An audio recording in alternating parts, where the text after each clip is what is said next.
इस वीडियो पर क्लिक किया है तो उसके पास 3 रीज़न हो सकता है। नंबर 1, या तो आज आपने बहुत ज़्यादा ही न्यूज़ देख ली जिसके बाद आपको इंडियन ब्रांड्स की याद आने लगी और उससे याद आया अरे माइक्रोमैक्स भी तो कोई ब्रांड था।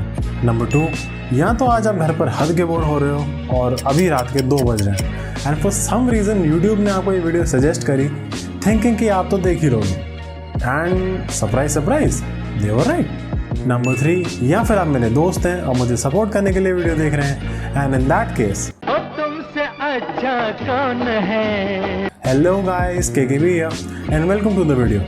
आज मैं बात करूंगा about what the wrong with Micromax, why the company failed in its own country and why they are in such a bad shape right now. Micromax was founded in 1991 by Mr. Rajesh Agarwal. ये starting में distribution का ही काम करते थे for Dell, HP and Sony. He worked in this business for the better part of the late 90s. In 2000 3 नए partners Micromax में add हुए, Rahul Sharma, Sumit Kumar and Vikas Jain. And on 29th of March 2000, they registered the company under the name of Micromax Informatics, and this was their first ever logo.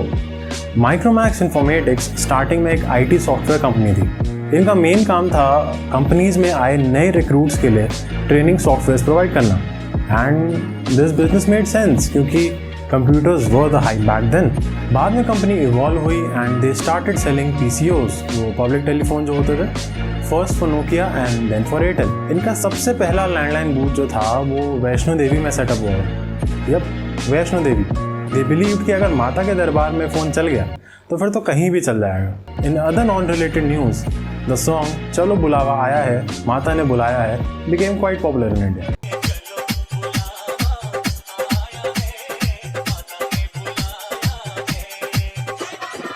अब landline phones कोई नई technology नहीं थी। India में landlines तो 1880s में ही आ गए थे, पर हमेशा से एक लग्जरी प्रोडक्ट रहे हैं। अब आपकी कभी अपने मम्मी पापा से बात होती हो तो उन्होंने कभी ना कभी तो बताया होगा कि कैसे उनके टाइम में पूरी गली में सिर्फ किसी एक के घर पर ही लैंडलाइन होता था और पूरी गली उसी फ़ोन से ही फ़ोन करती थी। पता नहीं PCO बूथ में क्यों नहीं आते। But after making these phones Micromax ने इनको ज़्यादा पॉपुलराइज कर दिया था, जिसके बाद PCO बूथ्स अब काफ़ी कॉमन हो चुके थे। ये बात है 2007 की। Rahul was coming back from a business trip from Bangladesh कि उनके रास्ते में एक बहरमपुर नाम का गांव आया where he saw something truly creative. वहाँ गांव वालों ने एक PCO को एक ट्रक की बैटरी से चला रखा था, जबकि पूरे गांव में कभी भी लाइट नहीं आई थी। So he inquired about this. He got to know कि जो ट्रक ड्राइवर था उस बैटरी को रात भर किसी दूसरे गांव में जाकर चार्ज करता था और रोज़ सुबह आकर उस PCO में लगा देता था। This incident clicked with him and he realized कि फ्यूचर में लॉन्गर बैटरी लाइफ वाले फ़ोन्स की बहुत इंपॉर्टेंस होने वाली है। So after coming back to the office, he convinced his partners to create a feature phone with a battery and that too on a lower price. तो 2008 में जहां market में नोकिया, सैमसंग या LG के अलावा और कोई ब्रांड दिखता भी नहीं था, माइक्रोमैक्स से अपना पहला फीचर फ़ोन X1i मार्केट में निकाला and it worked. X1i market में काफ़ी बिका, मतलब काफ़ी। इंडिया हमेशा से एक प्राइस कॉन्शियस मार्केट रहा है, तो जहां नोकिया के लेटेस्ट फ़ोन्स 3-4 हज़ार से कम में अवेलेबल नहीं थे, वहीं X1i की प्राइस और 30 दिन के बैटरी बैकअप ने माइक्रोमैक्स के लिए सीन बना दिया था। This phone exploded in the rural parts of India, जहां आज भी ज़्यादातर टाइम लाइट नहीं आती। Also for the very first time Micromax manage to reach the 100 crore per year revenue. In 2007, in another part of the world, एक और product launch हुआ था, not a feature phone and certainly not from Micromax, the iPhone. अब Apple ने एक नया competition शुरू कर दिया था। Companies around the globe started to figure out कि ये स्मार्टफोन पहले तो बनाए कैसे और अगर बना दिया तो बेचे कैसे, क्योंकि जनता तो अपने टिच्चुक वाले फ़ोन में खुश थी जिनमें C, F या L टाइप करने के लिए एक ही बटन को 3 बार दबाना पड़ता था और अगर गलती से भी एक लेटर आगे चले गए तो सब कुछ दोबारा शुरू करो। अब माइक्रोमैक्स के पास इतने रिसोर्सेज तो नहीं थे कि वो स्मार्टफोन्स की R&D पर खर्च कर सके, so they decided to do what is called as the white labelling deal. Basically white labelling में एक कंपनी फ़ोन्स बनाती है जिसका हार्डवेयर पे कमाल का कमांड हो लेकिन मार्केटिंग उतनी अच्छी ना हो। और दूसरी कंपनी बस अपने ब्रांड का लोगो लगाकर उसे आगे भेज देती है। And it work quite well for Micromax. जोर जोर से बोल के लोगों को स्कीमें बता दे। इन 2010 माइक्रोमैक्स का पहला स्मार्टफोन A60 लॉन्च हुआ। It had good specs for that time and was considerably low on the price front. At that time Nokia and Samsung के अच्छे स्मार्टफोन्स जहां 15,000 से नीचे दिखते भी नहीं थे, A60 was launched at a price of only 7,000 rupees. After its initial boom, Micromax went on to invest more and more in marketing and steadily increasing its sales. Also, Micromax ने celebrity endorsements भी शुरू कर दिए।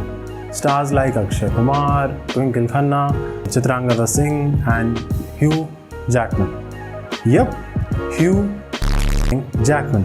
Wolverine के हाथ में Micromax का phone था। ये सब क्या देखना पड़ रहा है?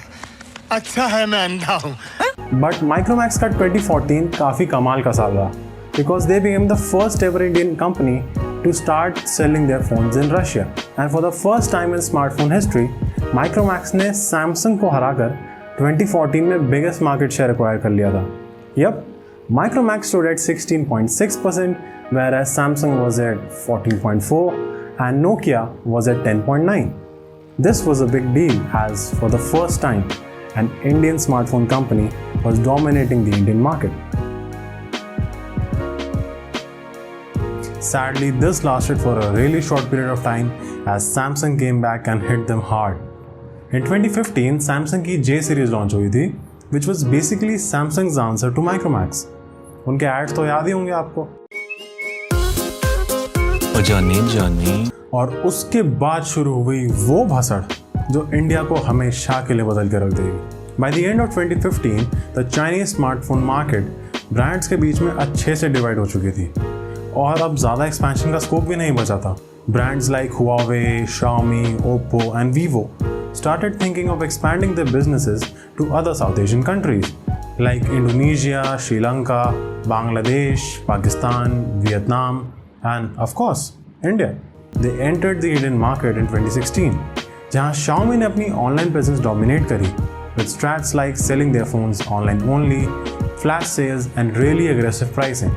मतलब कुछ फोन्स के सेल में तो Xiaomi को एक्चुअली लॉस हो रहा था, but they did it anyway. अब Xiaomi ने ऐसा क्यों किया, इसका आंसर काफ़ी लंबा और थोड़ा कॉम्प्लेक्स है। So if you guys want to know about it, let me know in the comments. Oppo और Vivo ने ऑफलाइन मार्केट को टारगेट करना शुरू करा। अब अगर आपको याद हो तो लेट 2016 में बाहर निकलते ही हर तरफ ओप्पो वीवो सिर्फ उन्हीं के ही ऐड थे और जो थोड़ी बची कुछ जगह थी उसमें जियो नहीं के। ओप्पो और वीवो ने हर कस्टमर एक्विजिशन पर सेलर्स का प्रॉफिट मार्जिन इतना बढ़ा रखा था कि ब्रांड्स के पास compete करने का कोई चांस भी नहीं था। क्या?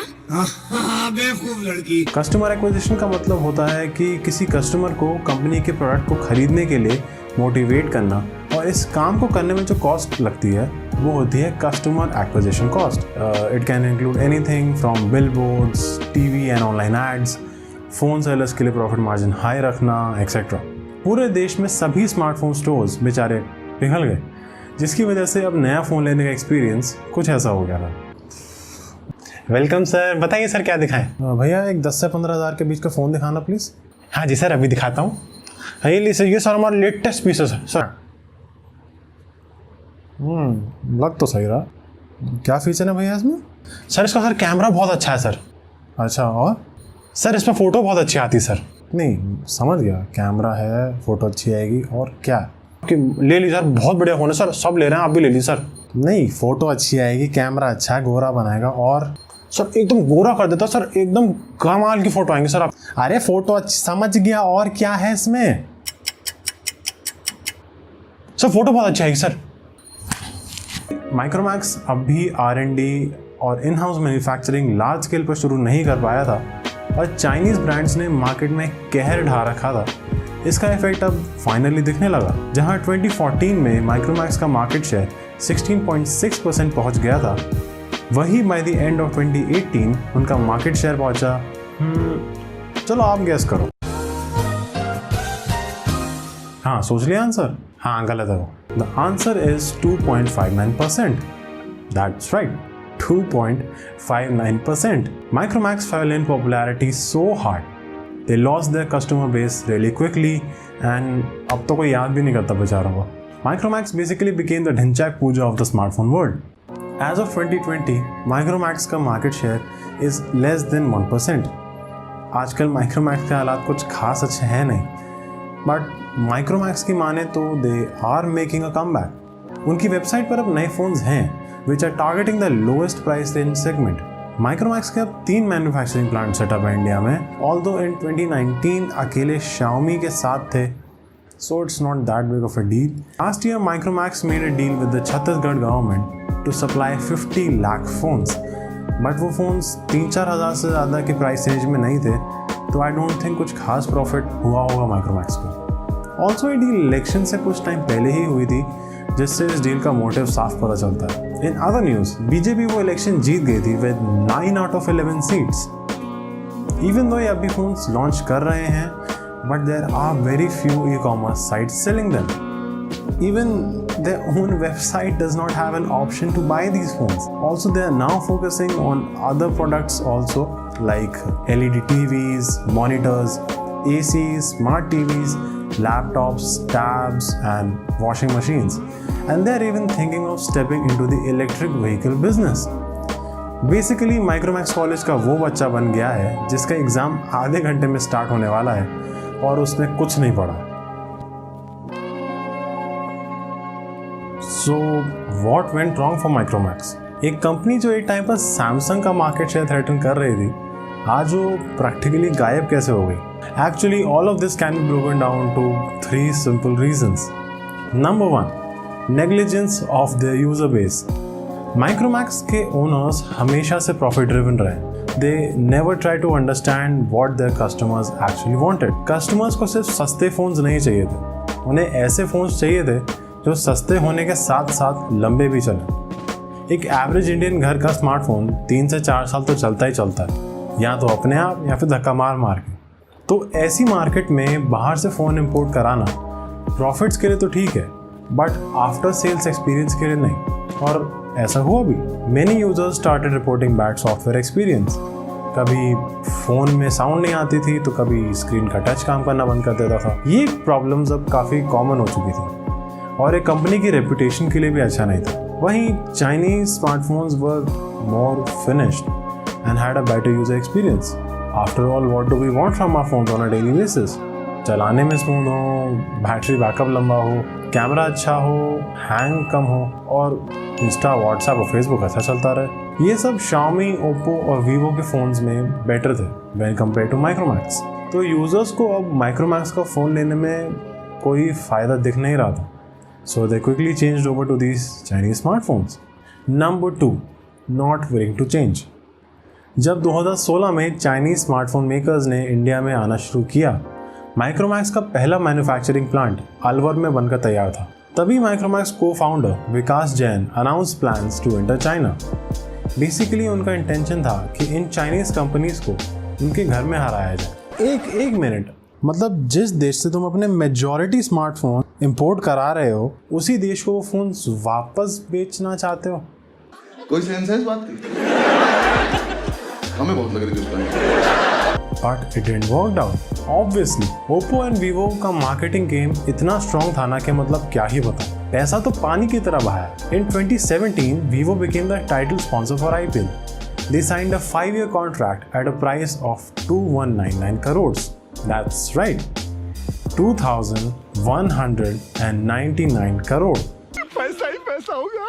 इसकी वजह से Oppo और Vivo का मार्केट शेयर बहुत तेजी से बढ़ा और 2017 के एंड में इनका कंबाइंड मार्केट शेयर माइक्रोमैक्स को क्रॉस कर गया था। Number 3, not understanding the market trends. 2016 में Chinese brand started settling in the market. Micromax failed to identify the market trends and never even followed them. 2016 में वो time था जिसमें Apple को फॉलो करते हुए सभी मैन्युफैक्चरर्स ने अपने सेम फ़ोन के डिफरेंट वेरिएंट्स निकालने शुरू कर दिए थे।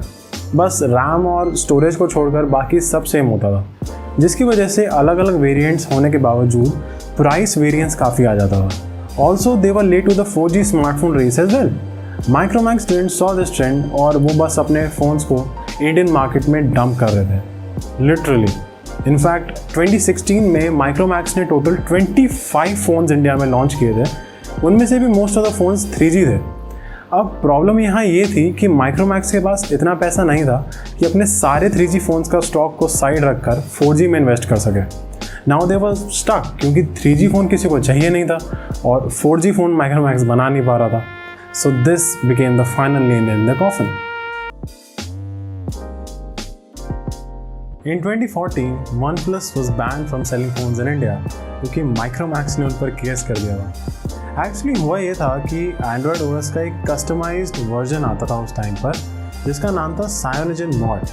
अब OnePlus के स्टार्टिंग के 2-3 फ़ोन्स में CyanogenOS था और इंडिया में CyanogenOS को यूज़ करने का लाइसेंस सिर्फ और सिर्फ माइक्रोमैक्स के पास था। तो जब OnePlus इंडिया में लॉन्च हुआ तो it was considered as a violation by Micromax and further approved by the Delhi High Court. OnePlus got banned for a short amount of time, after which they switched to Oxygen OS, which they still use to this day. और वैसे भी CyanogenMod died in late 2016, so who cares? In early 2015, एक Reddit user को Micromax के एक phone में adware मिला। Adware basically वो ऐप्स होते हैं जो फ़ोन में दिखते तो नहीं हैं पर फ़ोन में रैंडमली एड्स पॉपअप करते रहते हैं। फ़ोन था माइक्रोमैक्स का A093 कैनवस फायर। ऊपर से वो ऐप हटाना ऑलमोस्ट इम्पॉसिबल था। जब फर्दर इन्वेस्टिगेट किया गया तो ये पता चला कि वो ऐप एक चाइनीज़ कंपनी एडअप्स ने डिज़ाइन किया था। माइक्रोमैक्स वैसे तो काफ़ी प्रोडक्ट्स बनाता है अब, बट डिड यू नो कि Micromax also has a metro station named after them? Yup, Micromax Mulsari avenue metro station नाम का एक स्टेशन है गुरुग्राम में which was named after Micromax in 2013. It is located near Ambulance Mall, Gurugram. I think Micromax had a great run in the industry. They came, they saw, they conquered and they right off. Even though they have plans to return, ये काम अब हद से ज़्यादा मुश्किल होने वाला है because Indian market अब काफ़ी प्रोफेशनल है। Micromax को बहुत सारी चीज़ें एक साथ सही करनी होंगी to become even relevant again. Things like after sale support, competitive pricing, better software support, better user interface, faster updates, and this is just the start. But I also think they can make this work because anti-China sentiment is on the rise and people are willing to support Indian brands. But Micromax को at least एक decent phone launch करना होगा to be even considered as a competition क्योंकि India की जनता अब सस्ते phones के चक्कर में अपना पैसा नहीं फंसाने वाली। बट फ्यूचर का किसे पता है, may be they can make a come back. अब ऐसे किसी ने सोचा थोड़ी था कि सबको घर में इतने लंबे टाइम तक बंद होना पड़ जाएगा। Okay, so this will be all from my side. Let me know what you guys think about this video in the comments down below. और देखो यार, वो लाल वाला बटन भी दबाते हुए जाना। I will be uploading more videos ASAP। और अगर आप लोगों के पास भी कुछ आइडियाज़ हों तो please mention it in the comments. अच्छा, अगर पसंद भी आई हो तो लाइक भी कर देना। ठीक है भैया।